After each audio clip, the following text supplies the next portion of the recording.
Okay, shall we start with just our introductions and then if people would like to join they'll join. Thanks, Becky, for managing that. I'm Angela Prodger.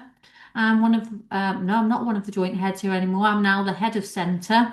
And I have worked at Pengreen for the last 37 years, so have been very, very involved in the work of our Learning to Be Strong programme. And I have my colleague here with me. And I'm Flavia, and I'm one of the assistant heads here at Pen Green, and I have worked here for over 20 years now, and I have a responsibility for our nursery spaces. So tonight, what we hope to do is just talk you through our Learning to Be Strong approach and programme. And the Learning to Be Strong programme initially wasn't about wasn't predominantly about building resilience and assertiveness. It was very much based on child protection. So in the early 80s to late 80s, we worked very closely with social workers. And at that point in time in Corby, social workers were patch social working. So we're using Pen Green Centre as their base, working very closely with staff here. And unfortunately, we had a tragedy in the town when a young girl from a local primary school was abducted and murdered by her neighbour, which caused a lot of upset in the town. We also had parents feeling quite concerned about how they protected their children when they went into school, and your children being the youngest going in, what if they got bullied? And at the time in the 80s, school gates weren't locked and anybody could wander in and out. And what if their children were taken from the school playground? Would somebody notice? And where we're located in Corby, we were fairly near to an industrial estate, and some children around the area where we're located, parents weren't allowed to put front gates on their homes. So children had managed to get out, and a child was found up at the factories. So parents came to us saying, please help us. We need something to be able to protect our children and to allow them to understand the needs for us to keep them safe. So it wasn't a program that we thought, wouldn't this be good to do this to parents? It came from the request of parents saying, please help us. So why it matters. So initially, like I said, it was around us thinking about child protection, but more and more as we've offered this program and think about our approach, it really is about building resilience and building up assertiveness day in, day out in all of our exchanges, not just in our program, because we know that that lays the foundations for, good well-being and social competence going forward. So our principles for the program is to help children to feel strong, in control, able to question, and able to choose. And I'm sure if I was to ask each and every one of you, you would agree with me. Some may agree differently, but children need to be able to feel in control of some situations, and that doesn't mean that we give up all of our power to children. Children should be able to question. So we've worked really hard on trying to ensure when we're working it on a daily basis that we're thinking about that, but also during the program that we lead. We couldn't do this without the engagement of parents, and they are really critical to be coming alongside us. And the importance I said in the last slide is that they were asking us. It wasn't a done to model. And we want to foster respectful democratic relationships between children, families and professionals. So we are working across the disciplines. So what are the core principles of the Learn to Be Strong programme? As I said, it isn't just the programme. The approach is a whole centre and values-led programme and approach to daily practice. So it isn't something that we just take and we run a programme for 6 weeks or however many weeks it takes. This is day in, day out, and trying to also encourage parents or carers to adopt some of these principles too. Every child is unique and valued. I don't need to tell you that. You'll absolutely know, working in the field, that is what we see each day. Every child has the right to be kept safe, and sadly, we see that not all children are kept safe. And we do have a duty of care to the young children that we are in care for. But even just when we're out and about, if we see children that we feel aren't safe, then we have a duty to do something about it. Children's basic needs must be met. And again, we're seeing times when basic needs aren't being met. Children need to feel safe. So it's not just about being kept safe, but we need to see from children that they feel they're kept safe. Children must have opportunities to practice assertiveness. They're not always going to get it right. And I'm sure as adults, we have real high expectations of young children. And I'm sure when you're going to try and be assertive with someone will say, oh, she was a bit stroppy, or you're a bit bossy. That was a bit aggressive. Or you back out and don't say what you want to say and then are cross with yourself afterwards. And why didn't I just say what I really wanted to say? So let's allow children to practice being assertive and give them positive affirmation when they get it right. Adults need to get to the core of children's behaviour. There's a lot around children's behaviour now and behaviour management, but what is actually at the core of that behaviour? What is going on for the child? What is underneath? How do we get to understand that? If we're not working closely with parents or trying to look at that without trying to modify it, then we perhaps don't understand what is really going on. And only too often, children's behavior is masking something else, or they're trying to tell us something. Children have a right to say no, and they learn this through trusted relationships. So when we ask children, would you like to do? So I can give you an example. When I was working in school and a teacher said, would you like to do maths? And the child said no. The teacher was a bit taken aback. They were taken aback because the child said no, but they asked a child a question. I think again we have to think about when we're asking the child if they want to do something, or are we telling a child it's now time to do maths? And I think the key worker system really supports the core principles, because you're getting to know the child, you're getting to know the family well. They can build a trusting relationship. That intimate care and things is supported by a key worker. So this diagram that you see now, this was our first image that went on our Learning to Be Strong publication that we had published in 1988, 89. Unfortunately, it's now out of print. But this was an image that a child had drawn for us when we asked what it looked like. What do you think it looked like to feel strong? And children need to feel strong to be able to take on some risks, face some of the challenges that we'll face, to be able to be assertive, to become self-aware, to have some self-resilience, and that's alongside peers and alongside the adults that they are with. And they can only do that if we afford them the opportunities to do it, and give support when it goes wrong, and give affirmation when it has gone well. I think if we tell them off when they've tried something and it's gone wrong, they may not attempt to do those things again. Children need to feel in control of themselves. So again, that's about allowing them to take risks that are appropriate risks, to challenge themselves, to encourage them to have a voice and go back and not always talk for them.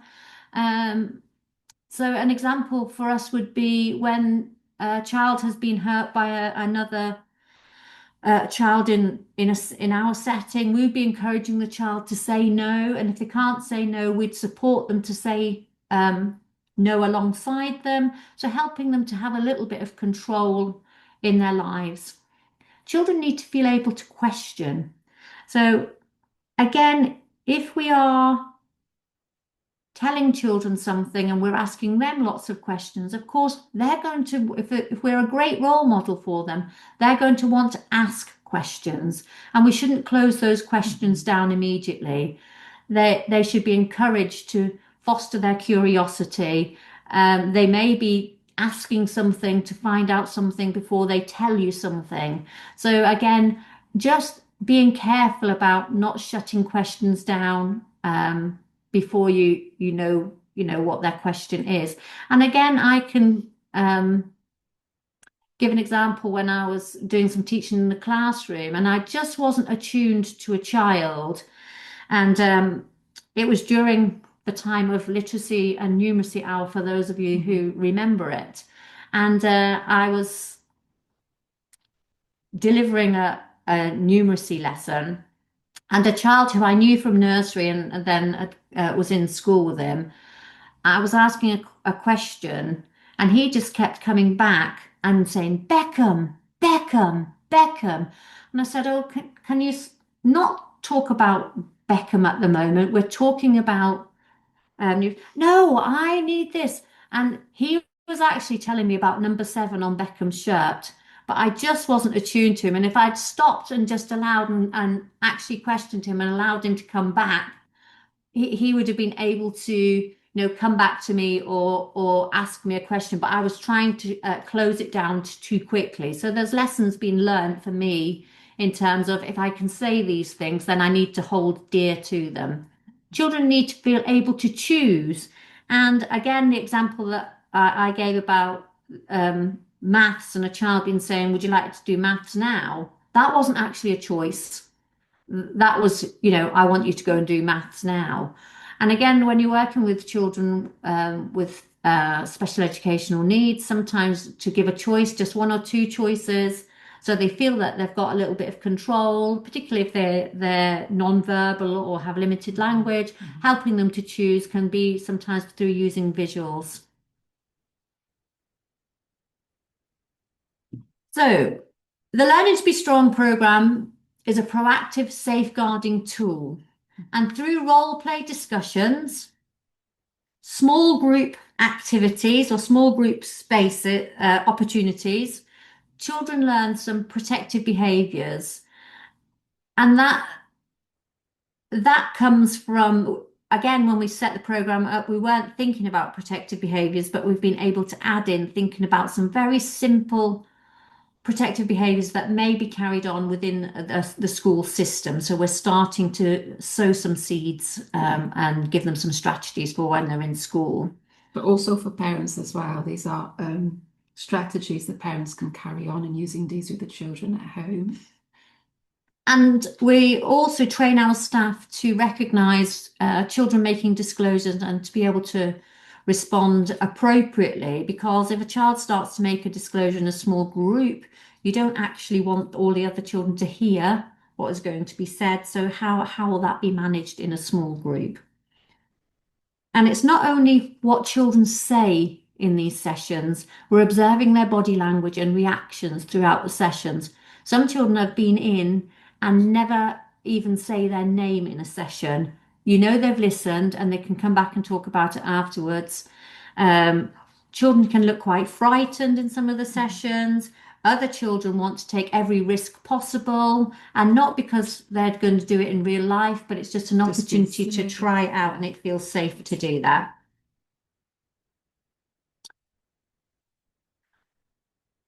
So why is it important? Around 1 in 14 children in the UK have been physically abused. Around 1 in 10 children in the UK have been neglected, and it's the most common form of abuse. The number of police recorded child cruelty offences is increasing, which is really sad to hear, isn't it? Around 1 in 14 children in the UK have been emotionally abused. Over a third of police recorded sexual offences are against children. I mean, they're stark figures. Every 30 seconds, a call is made to the police relating to domestic abuse incidents. 62% of children living with domestic abuse are directly harmed by the perpetrator of the abuse, in addition to the harm caused by experiencing the effects or witnessing the abuse of others. When you look at those statistics, we can't not know children that this is happening to. Sorry, I missed out. 1 in 20 children in the UK have been sexually abused.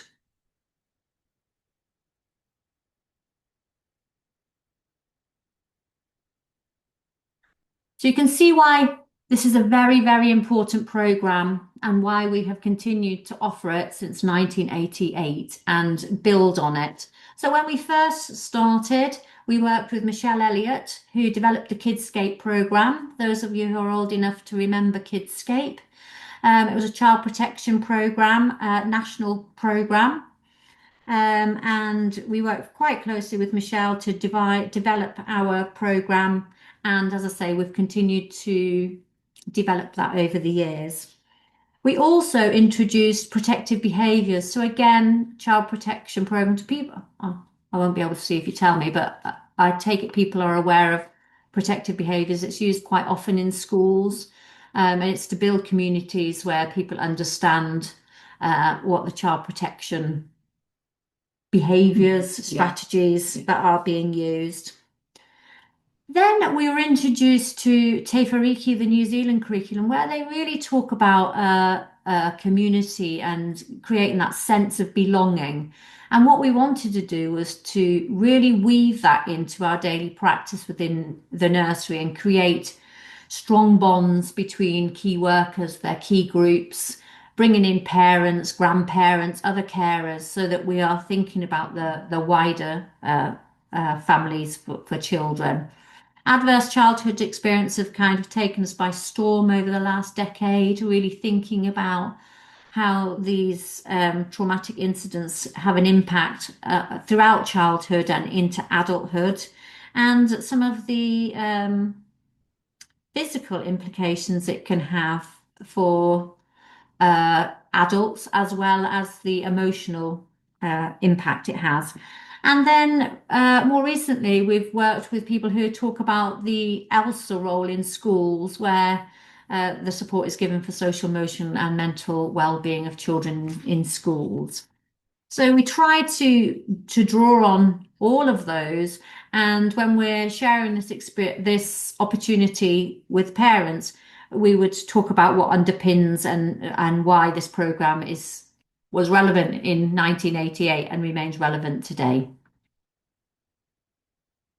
So we're now going to just talk a little bit about what the program. It is just going to give you a little bite size of what is on offer. So the program, when we started it, started with 4 sessions. It was bullying. So as I said, parents were wanting to know how they can protect their children in the playground when they're not there. Boundaries. So if children go off, how do you set those boundaries? The stranger danger that we talk about, and feelings. And when we started, our language is very different now. We actually were our final session was how do we protect children from abuse? But that was always a bit of a challenge for parents because they thought we were going to talk to their young children, and we're talking about children age 4, talk to them about abuse. So what we're actually talking about is how they feel in a situation and what they can do. So we'll be able to talk it as we go through the next few sessions. Prior to doing any of the, the first, which is now the first session, what we had was, because we have 2, 3, and 4-year-olds in our nursery school, we used to have some parents talk about oh, this child's bullying my child. This child's, keeps hurting my child. So we talked around. A 2-year-old isn't yet developmentally where a 4-year-old. So they will snatch something, or they will take something, or walk over them, or do those things because they're going from A to B, and it's just about them. So we introduced a session called Friends and Conflict, because it wasn't around bullying. It was just sometimes emotionally and developmentally they were clashing. So prior to any Learning to Be Strong program happening, we would work as a whole staff team to have a 1-day training. the reason for having that training is because we want to really look at and discuss what are the local demographic challenges, what is going on in our town, what's been going on in our community, what have parents come in with throughout the last couple of months over the last year to say, this is what's going on in our household, or this is what's going on around our area, and to really unpick some of those challenges and think how can we talk about those with young children. We discuss how we're going to understand and deliver the sessions. Sometimes things could have happened in our workers' lives that have caused a challenge that they need to think about before delivering the sessions. We'd adapt the content to individual children's needs. So if we've got children who've got SEND, or we've got children who have arrived here under challenging circumstances, we may adapt the way in which we deliver the content. And also think about children with English as a second language, for example, children who are non-verbal. We try to think about the children individually and adapt as best as we can, really, to make sure that they do get, all children get something out of it. And then we use anatomically correct dolls throughout the sessions that we offer. It's not because we are going to do any kind of investigation. As I said, in the 1980s, we worked very closely with social workers, and when they talked about doing child protection work, they used anatomically correct dolls, and they suggested that we should use anatomically correct dolls because they wouldn't be in children's households and they wouldn't be things that children would be playing with. But we would never, ever do any kind of exploratory work or anything with children if they made any disclosure. That's not for us. We'd be recording that in the way that we would do of any disclosure. But the dolls look very different, and children know that they're dolls that are just used for our Just for that seconds. purpose. We wouldn't ever do any of the sessions without inviting all parents, carers to attend an information sharing event. And we would always have informed consent. Parents would see all 5 sessions, a quick run through of what they will look like. Parents are able to ask questions, make comments throughout. We think about cultural sensitivity, and some of the families where they're not aligned to the messages that we are going to give, and they will challenge us on why you're saying this. If somebody was to push my child over, I'd tell them to get up and give them a hiding, or we're saying no, but that's not the way the world should work, and that's not how it works in school. So we have some quite good debates really around why, and in the end all parents sign up, and some parents will come back and say, now I understand why you've said that. That makes sense. They're generally well received by parents, actually, the sessions, and they really thank us for doing these for the children. And actually, they want to know the main messages as well, because they want to be able to do some of those things and carry on that work at home as well, which is really important. And parents ask us if they can come in and watch the sessions, but we don't allow any parents in. But they do receive a feedback slip after each session, and they can have a conversation with the observer or the key workers who have led those sessions. What's quite a regular occurrence is when we've shared these sessions, we often have parents that stay behind and talk about their childhood experiences. And we sometimes have to signpost them to get some support, because they're going to be trying to support their children whilst thinking about the things that may have happened to them in their childhood. Yeah. So an important role is the role of the observer. The observer will be in the room prior to the children arriving. They will be sitting just outside the circle of where the children come together, and they will only play the role of observing the children directly and recording what they say or their reactions, and then feeding back to the key workers who are facilitating the sessions if they've noticed anything. Um, because when you're role playing, you might not see some of the children's responses, so they may just give a nudge to somebody and say, "Have you noticed this?" But then they would write up, and there would be a discussion at the end of the session to talk about, how the session went. Is there anything that you'd need to do? Did anybody look like they weren't engaged at all? Did you notice any reaction? Do you think any of the children would need to do the session again? So they play a very, very significant role, which allows the two family workers to really concentrate on facilitating the sessions, not having to hold everything in mind to record straight after the session. And we're asking the observer to write things down verbatim, just as you would do if you had any concerns. So session 1. It's a very, very simple session, and it is just to think and talk about what friends are. So you'd say, today, this is we make it like it's a really special. So they arrive at the room, we ask them to get rid of their wiggles and jiggles. They're going into a really important meeting.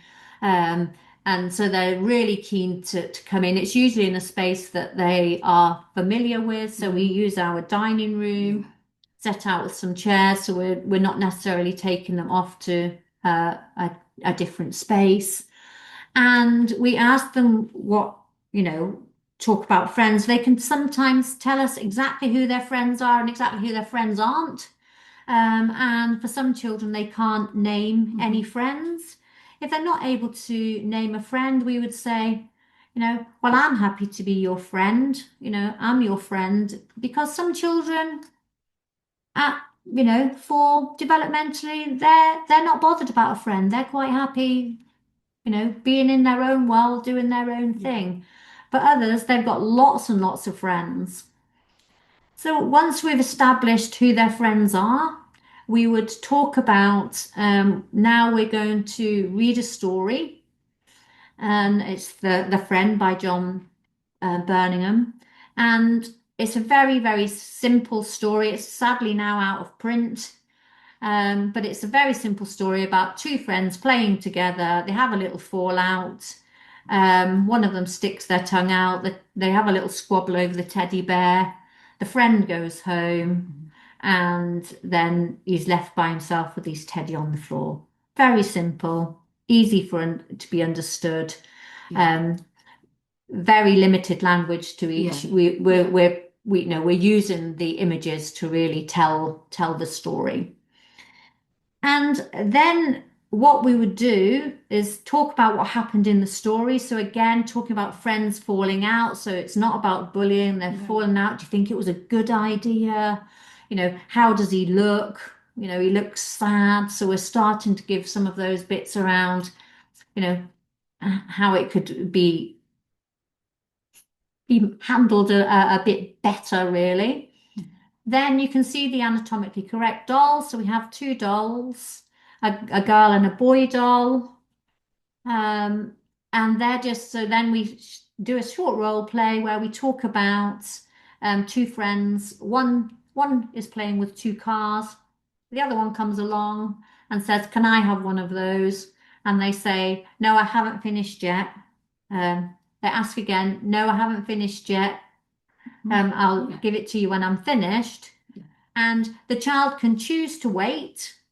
They can choose to go and do something else, because if it doesn't matter and it's not that important, they can go and do something else. Or we do sometimes have a child who might decide to try and snatch it or not. So we've role played it, just showing. Yeah. Child asks for a turn, they're asked to wait, they ask again. Sometimes you give it straight away and say, "Yeah, I'm finished now." Another time you might hold it a bit longer and then say, "Okay, I'm finished." So we role play. Then we would say to the children, would anybody like to have a turn? So the female doll is Gertrude and the male doll is Zebedee. And we always say, would you like to have a turn? And would you like to pretend to be Zebedee or Gertrude, whoever is the child asking for a turn. Lots of children get excited about this one and want to have a little turn because it's a little bit of, let's have a play. At the end of that, the children have a turn. We would never make anybody have a turn. If they don't want to have a turn, that's absolutely fine. Then after we've done that, we would say, if you were in nursery and you wanted to have a turn of something and, your friend wasn't letting you have a turn, who could you ask for help? Because what we want children to know is they're not on their own. So that bit when I'm saying children should be able to question, children should be able to, really be able to choose, for them to come and say, I need, some help here, and just to offer that strategy. So this can then be practiced and practiced throughout the nursery sessions. Mm-hmm. And it's something that, again, the staff carry on in practice with the children. They carry on with the main message from this session. And this session, it really sets out the scene for the children, what the session is going to be like, so they get used to the structure. Because what we do try to show the children is that this time is very different to the time that they have in nursery or their group time. These meetings are really special because we are talking about really important things. So we do try to set the scene and showing the children that it's very different to anything they've experienced before, because we really want them to get those key messages from the sessions. And we don't want this first session to last very long because we don't want children to get bored. We want them to be keen to come back for the next few sessions. So I would say this session, 15 minutes max. We're working with groups between 6 and 8 children, and there'll be 3 adults in the room with them, but only 2 of them interacting. Yeah. So session 2, bullying. In this session, I don't think children would use the word bully, but parents use the word bully. Older siblings might talk about bullies. I think in nursery, children get into conflict with one another, usually over nursery resources.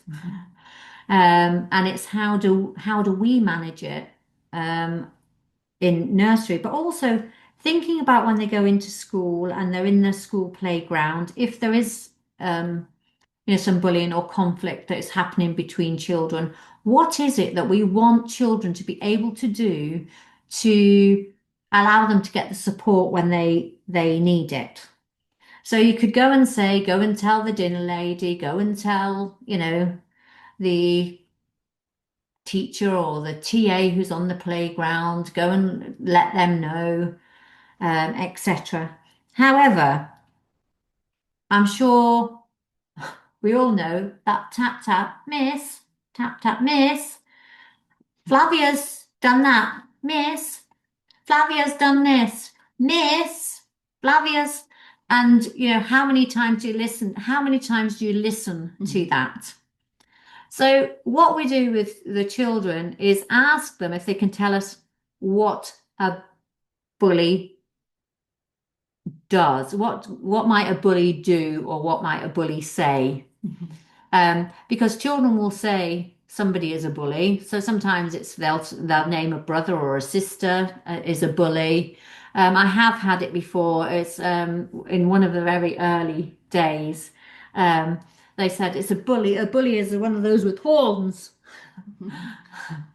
So there are things where children, they really don't understand the concept. And the last few sessions, actually, I've observed with children, some of them think of bullies as strangers as well. So again, they haven't quite got that distinction between what bullying behaviour is and what a stranger is. So they get confused as well. So what we would do is talk about what things a bully can do, and we say a bully might hit, kick, bite. Yeah. So we focus on the behaviour rather than them thinking about particular people. It's about what people can do, what behaviours can they show bullying. A bully might tell you can't play with your friends. A bully might tell you they don't like your shoes. All the things that you will have come across, I'm sure, that the unkind things that children say and do to one another. So we say, what do you think you could say to a bully? And we've had all kinds of things that could be said to a bully. Some of them will go into superhero language, and the things that they're going to do as their superheroes. We have to remind them that, they are not superheroes, and who they are. What do you think you can say?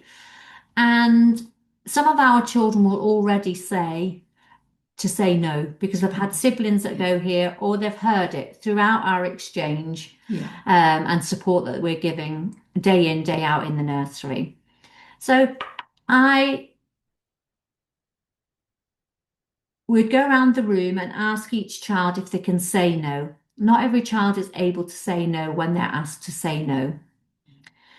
So we'll work hard on asking them to say no. If they don't want to say it, again, that's fine. Some children will shake their head. Um, so we will ask them to say no and then ask them if they can shout no. Children will shout no, but immediately have a smile on their face because that uncomfortableness of shouting no, um, it, they smile, and we're telling them that this is a bully that's just been mean to you, and you need to let them know that they have to go away. So you're going to shout no and remember your cross face. Absolutely. So I wonder now, Flavia, if you and I can just shout Yeah. no. So after three, be prepared. Flavia and I are just going to shout very loud with our cross face.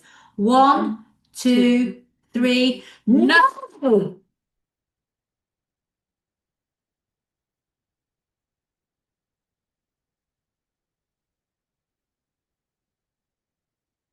We wouldn't perhaps shout quite as loud as that, but you all seem very far away on the screen. But we would hold a little bit of a silence with children once we've practiced shouting no, just so they get a sense of what that feels like. And I think we have to remember that this, although quite obvious, it will go against some of the mixed messages that children get from us all the time when they are being asked all the time to be kind, to share, to to be good to others. And children don't always know what that means. So sometimes it can lead to being very, very difficult actually to assert themselves and saying no in situations that they really need to say no. And again, when we practice this with parents, we will say to them around the conflict session. So I will usually wander around the room and see somebody's nice watch and say, "Oh, can I have your watch?" And they'll say, "No." And I'll say, "But it's nice to share. You've said it's kind to share. Share your watch with me." So they'll eventually give it to me, and then I'll pass it to somebody else in the group. And you can see the anxiety of what on earth she just doing with that thing that is special to me. But that's our expectations that we have of children sometimes. So I think it's just sometimes slowing down and thinking of what our expectations are of our young children. Once the children have practiced saying no, shouting no, and we've done it as a group, we also talk to them about if the bully still doesn't go away, you can ask for help. So again, building on the last session when we've said to them, who can you ask for help? Again, asking for help, and that's okay to ask for help. So we would do a role play of the adult riding on the bike and the adult key worker approaching the adult on the bike and asking, saying, "Get off that bike, I want to turn." And we're wanting the adult on the bike to say no. The person pretending to be the bully still doesn't leave. They say, "Give me that bike." And the bully, the child on the bike, the adult on the bike, shouts no at the bully, at which point the adult then takes himself away and cowers in the corner looking a bit perturbed that they've been shouted at. And then we ask the children what happened. And it's really interesting because sometimes children can be strong allies of their key worker. So if their key worker is the one that's been the bully and they got shouted at, they'll say that the adult on the bike, she just shouted at them. So again, it's, saying they're pretending to be the bully. Do you think it was a good idea to say no to the bully? And they come on board. So then what we would ask the children to do was to have an opportunity of riding on the bike and practicing saying and shouting no. So the adult is there and can decide how much they are going to really push the child on the bike to um, forced to have a turn or not. The other adult who had been riding on the bike is able to be alongside the children, supporting them to say no and shout no at the bully if that's needed. And again, children will only do it if they want to have a turn. We don't force them to. At the end of those sessions, when everybody's had a turn that wants to, we would go around the room and say, if you were outside playing or you're in the nursery and a bully came up to you and you shouted no, who could you ask for help? We would say, who can you ask for help at home? And who could you ask for help in the nursery? To know that children have got some trusted adults that they believe they can go to. Children will sometimes say, I'll get my dog. I'll get the Power Rangers, but we're saying no, we need to know a grown up that you can ask. And the other thing is, and we explained this to parents, the other reason why we really encourage children to shout no as loudly as possible, not only to, like we say to the children, scare the bully away, but also the children out in the playground shouting no really loud can get the attention of an adult. So it's not only for stopping the bully, but also to get adult attention, because they're more likely to then notice that something is happening. Okay, so we're going to move on to session 3. So session 3 is talking about boundaries and why we set boundaries, or why your people are looking after you set boundaries at home. And you can see that we have a nice little Duplo home and a little park. Very simple construction. So we have had more elaborate constructions, but once children start playing, when the roof falls off and this happens and that happens. So just a simple construction that children are able to access. So prior to this session taking place with the children, we will have spoken to the parents and carers and said, please can you tell us where your child is allowed to play at home? It isn't for us to police where parents say their children can go. So we have all kinds of different things. Some children are allowed to go 2 lampposts down because that's where their friend lives or granny lives there.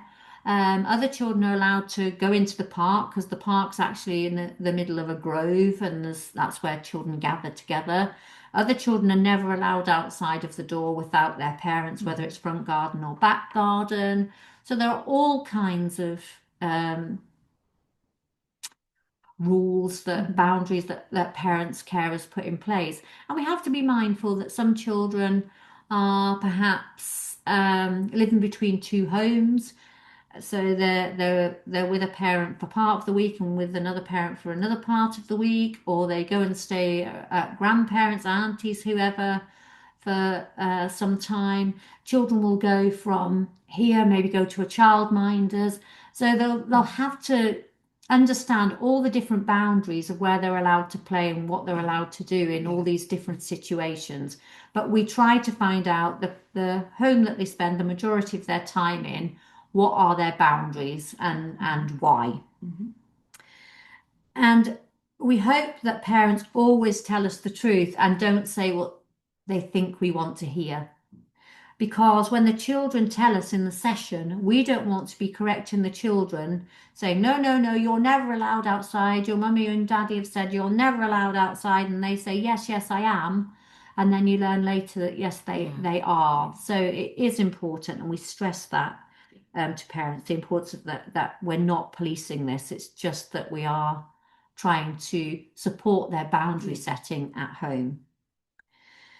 So we would then, when we get to the session, we would introduce the session, and today we're going to talk about where you're allowed to play at home. And we'd go around and just ask children where they can play. And hopefully they say something similar to what their parents or carers have told us. On the whole, they do. They do, they usually do. Um, and we would just go around, and then we would introduce this Duplo street. And we, instead of using anatomically correct dolls, we just use some little Duplo figures. So it would either be Zebedee or Gertrude playing in the garden.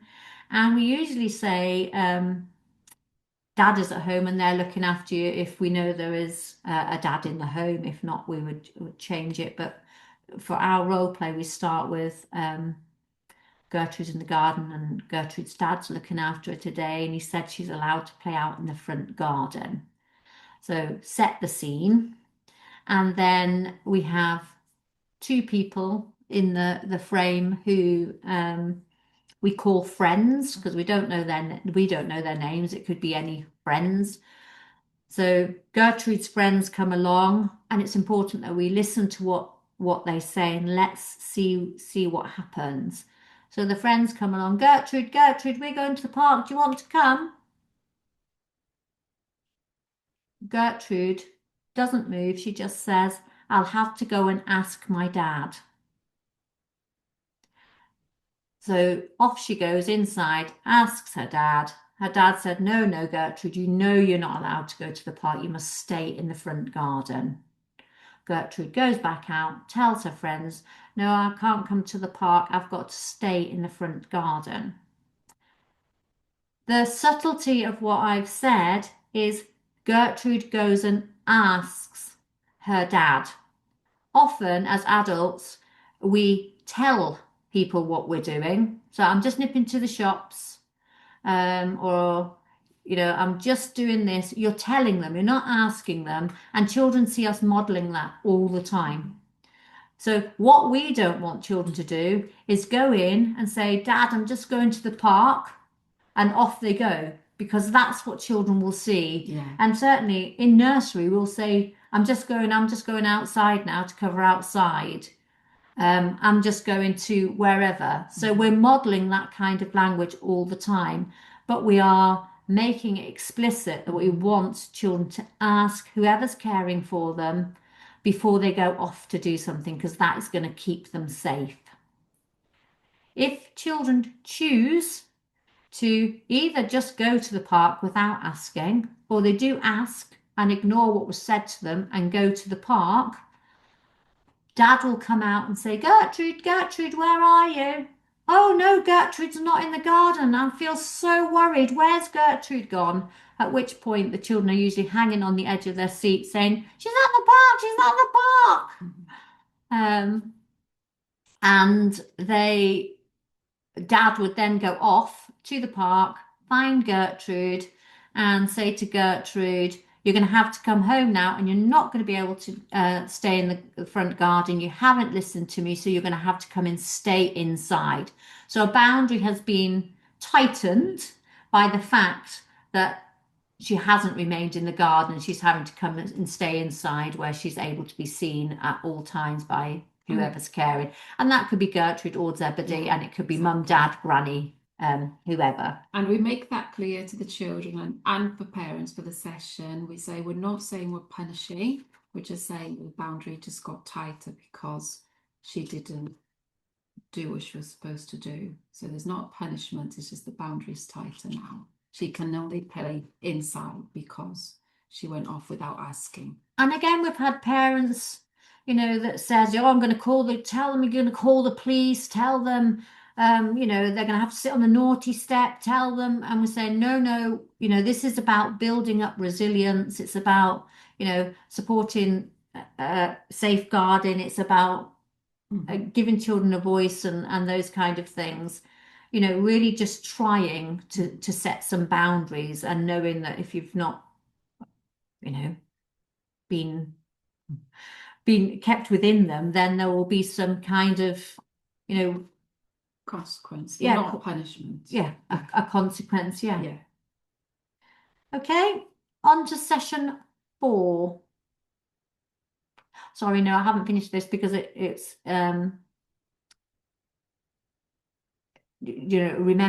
always remembering to ask before going off. So we'd be saying to the children, because every time when they're role playing, we remind them that they are only pretending to be Zebedee, or Gertrude. So we would say if you were at home and somebody came to your house and said, do you want to go to the park or do you want to go wherever it might be, who could you ask?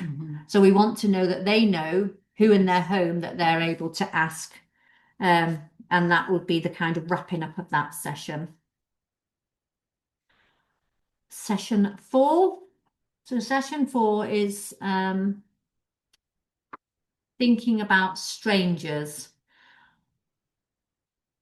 If you just take a moment to think about what were you told as a child and what have you told your own children a stranger is? I'm not asking you to, if you'd like to put it in the chat, you can put it in. But I know there's been all kinds of things when we ask parents to tell us about strangers. It isn't a simple concept, and we blur it all the time. So when we're talking about strangers and thinking about this, and I'm thinking about the sessions that we do with parents, if you're walking along the street near to where you live, and there's the old man that always walks his dog, he's going to get his newspaper, and you say, "Morning, you okay?" You see the lady that's always at the bus stop, "Morning, you okay?" You pass somebody, they smile at you, or they say, "Oh, she's really cute." Chat, chat. We all do it. We are social beings. We are always going to either smile at somebody you know, or make a judgment that they don't look very friendly and you step aside or cross the road. But we are giving a mixed message to children all the time because we don't know who these people are. And if your child was to say to you, "Who's the man with the dog that buys his newspaper?" you perhaps don't know who it is.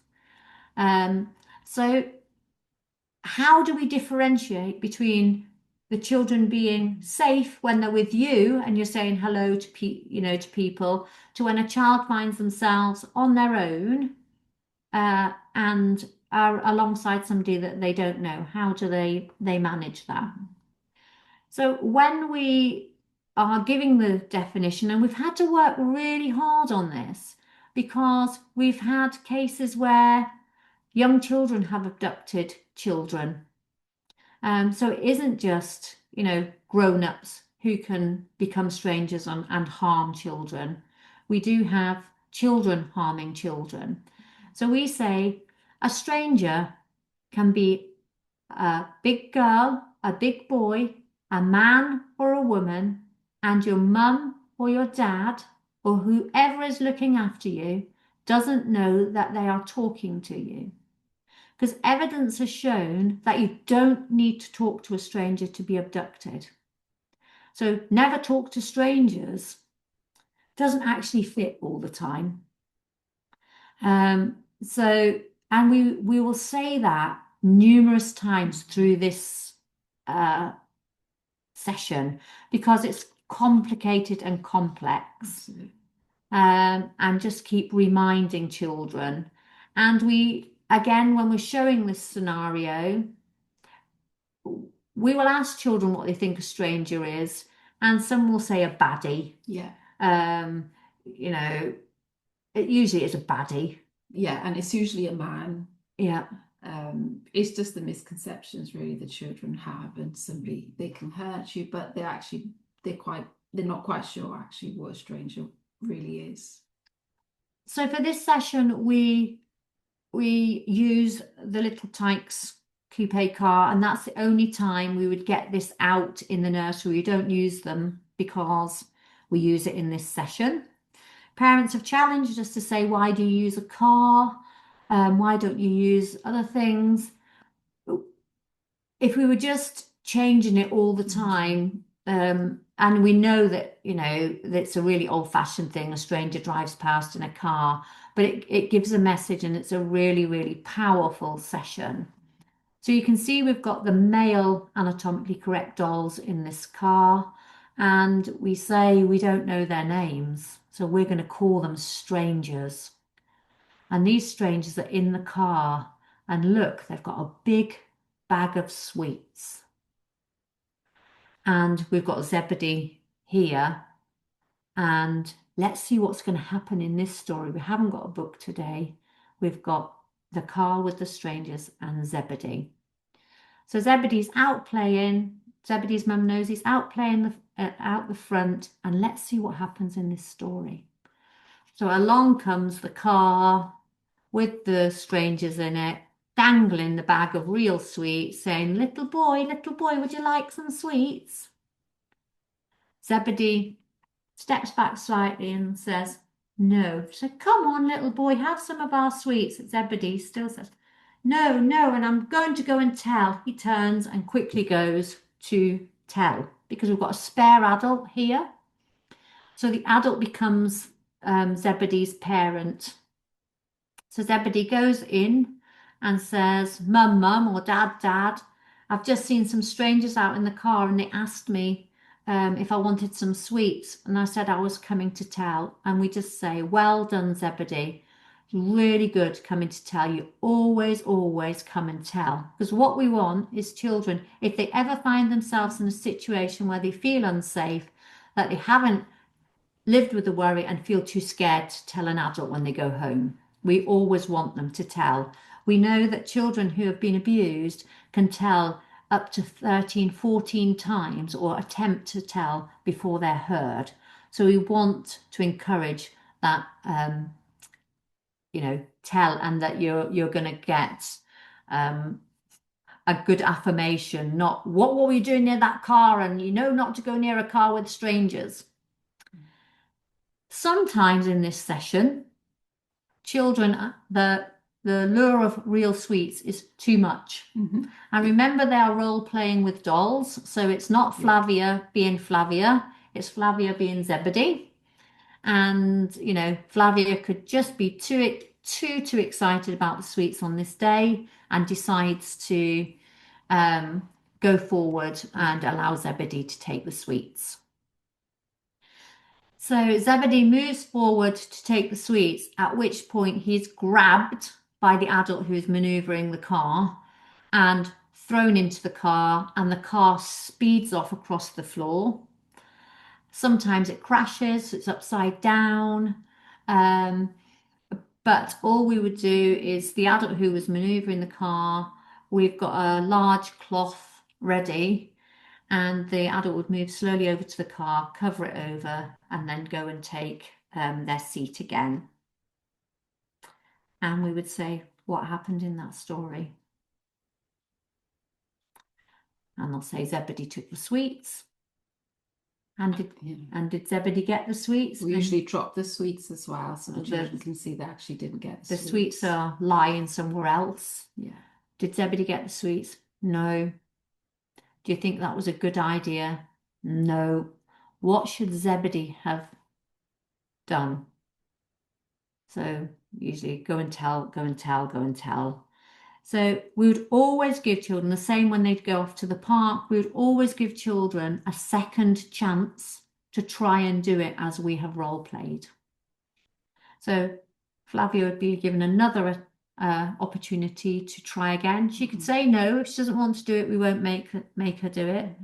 If she goes again and attempts to take the sweets again, we would stop the role play there and then and say, do you know what? Zebedee really isn't remembering how to keep himself safe today. And I think we're going to have to remind him. The two adults would do the role play again, showing what Zebedee should do, and then offering it out to the rest of the group if they haven't had a turn.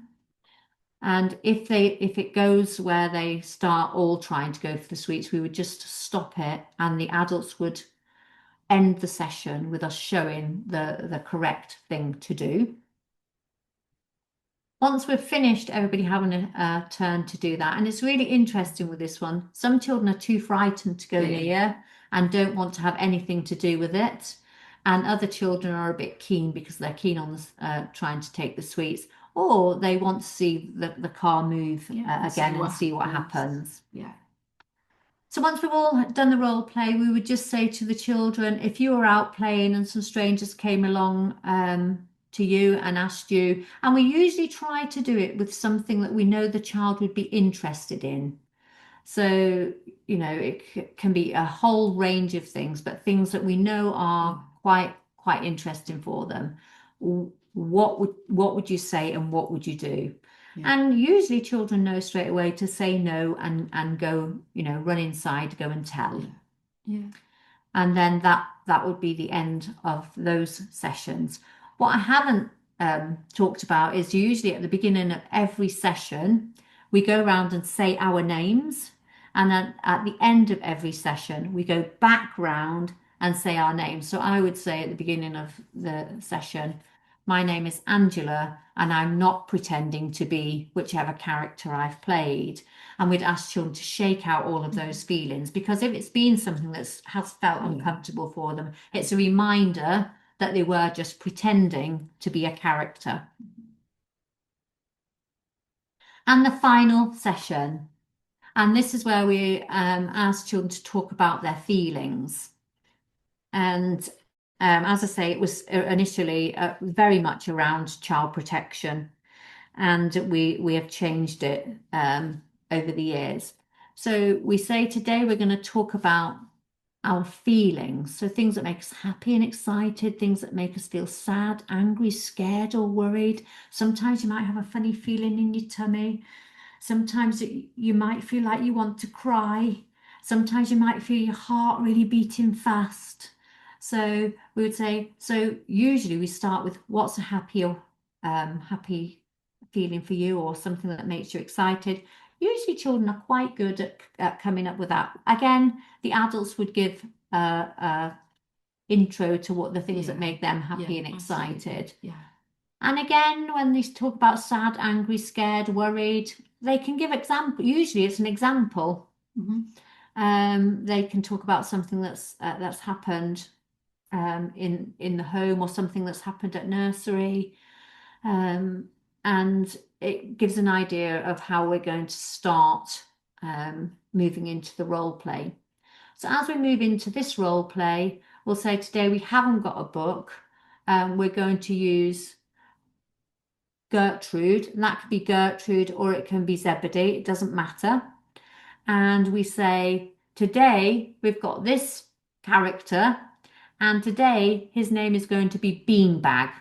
It's called Beanbag just because we thought hopefully nobody will ever be called Beanbag. When we first started doing the sessions, we used to call him Uncle Beanbag, and then we thought we'll have every child terrified of their uncle. So it's just called Beanbag. And Beanbag is looking after Gertrude or Zebedee, and their mum and dad know that Beanbag's looking after them. So very clear that it's somebody known to the family and is looking after the child. So the child doll would have two cars, and they'd be playing with the cars. Beanbag would come along and say, "Hi, Gertrude or Zebedee, whichever one it is. Can I play with your cars? Can I play your game?" They all say yes, and they share the cars. And Beanbag says, "I'm fed up playing this game. How about you play my game?" Yeah, but they just kind of look, and he says, "How about playing my secret game?" And the child doll says, "No, I don't want to play a secret game." And at that point, Beanbag's tone changes and he says, "Don't you tell anyone. This is our secret game. Don't you tell." At which point the child doll will say, "I've got a horrible feeling in my tummy. I'm going to go and tell. I'm going to tell." Again, they would turn. So we've got an adult. The doll would turn and speak to the adult, saying, "Beanbag just asked me to play a secret game and it made me have a horrible feeling in my tummy." And the adult, whoever is the key worker, will say, "Well done for coming to tell. Beanbag should never ask you to keep a secret. You never ever have to keep a secret, and keep on telling." So again, it's that giving that message of, if somebody doesn't hear you the first time, you keep telling and you keep telling. And this session obviously it's about it's around abuse. And what we would never do is talk to children about forms of abuse, but what we do want children to do is to be able to recognize the feeling, an uncomfortable feeling, and to act on that. That's what we want children to do, is to connect with that feeling. It doesn't feel right. I need to tell somebody about this, somebody that I trust. So that's what we really want to make sure the children are able to do. If a child decides that they would like Gertrude or Zebedee to engage in the secret game, there is no secret game. So we're just doing exactly the same thing. Um, and he just tells them not Yeah. to tell anyone it's their secret game, because it's not for us to decide what is abusive and what isn't abusive. So it's No, just it's not. Yeah. And it's again, it's really making children think, and we need to think about again those messages that we give to children around, you always do what adults tell you, you need to be respectful. So again, we have to help children to think about what doesn't feel right.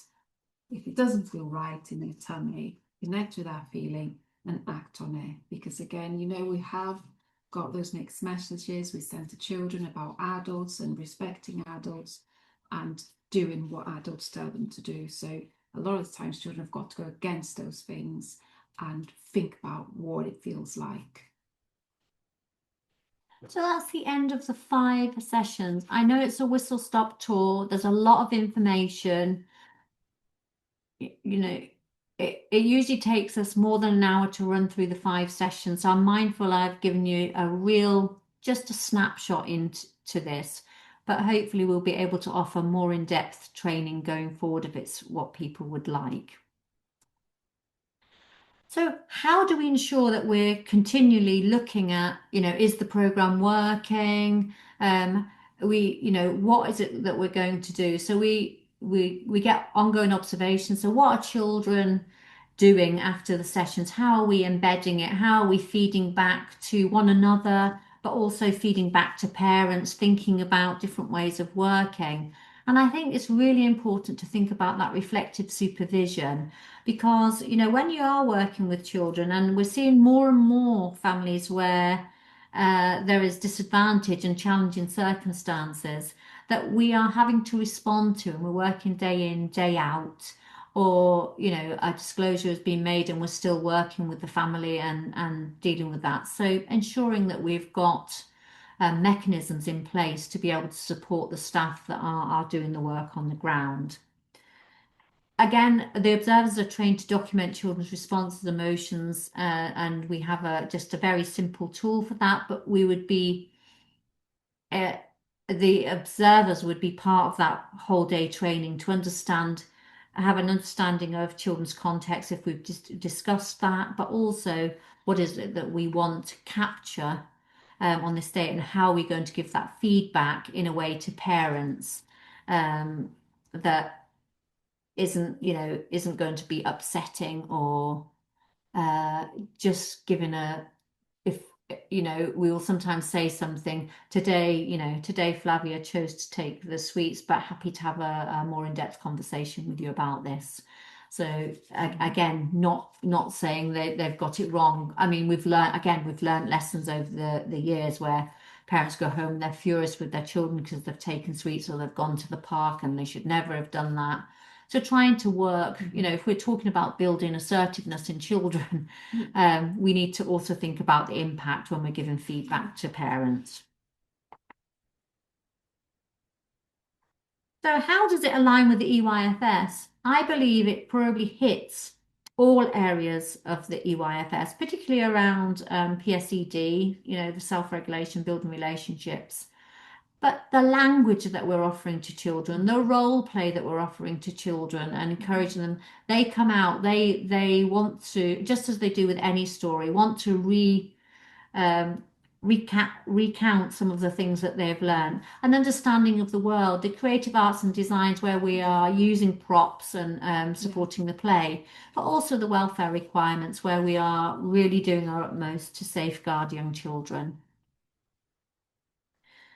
And then how about our pedagogical alignment? So this is child-centered. we've got we think about all children's needs, their development, their social context. We home visit all families, regardless of where they live, what their circumstances are. We want to get to know what children's homes are like and what life is like for them, and work in that way, sharing an understanding of what it's like in nursery and what it's like at home. The role play storytelling and the discussions that we had, that's real experiential learning for children.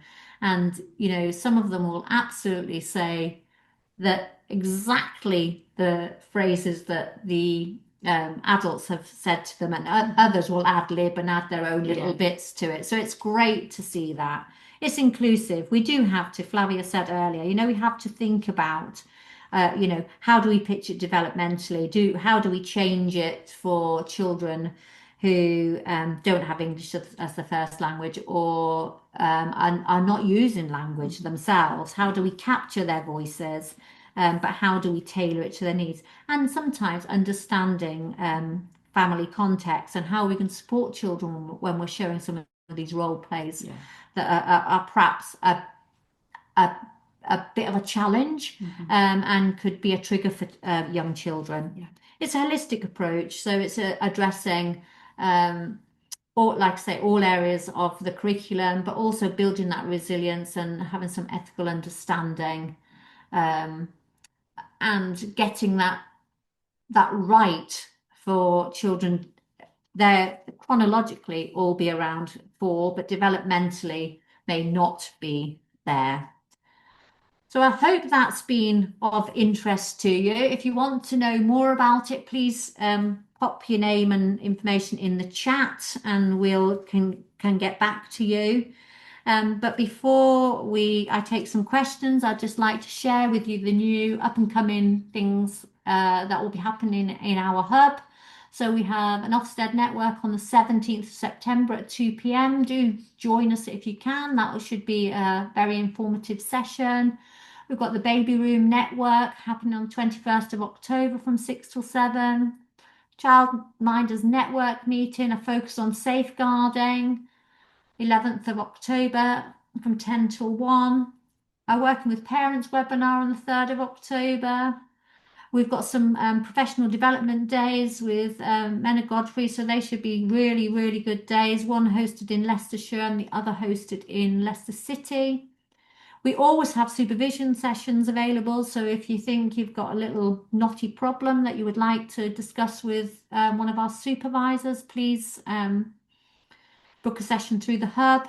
And we do have speech and language sessions available with a speech and language therapist, and again you can book a session with her to talk through somebody that you're working with, or something that you need some help with. So thank you very much for your time, and we are now able to take some questions. If anybody has any questions, please feel free to unmute.